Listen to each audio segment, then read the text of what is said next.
Имам Ахмад ибн Ханбал қайтыс болғаннан кейін бір кісінің түсіне кіріп, «Құдай мені кешірді» дейді.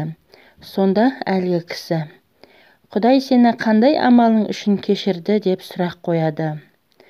Имам Ахмад, Бағдаттың суық күндерінің бірінде көшедегі кішкентай мысықты көзім шалып, жаурап қалмасын деп жеңіме салып үйге апарған едім.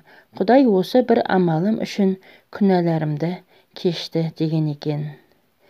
Құл қай амалы себепті жәннатқа кіретінін білмейді. Кейде сізге болмашы болып көрінген нәрсе Алланың құзырында ұлық болуы мүмкін. Амалды еселеп үлкен ететін құлдың ықыласы.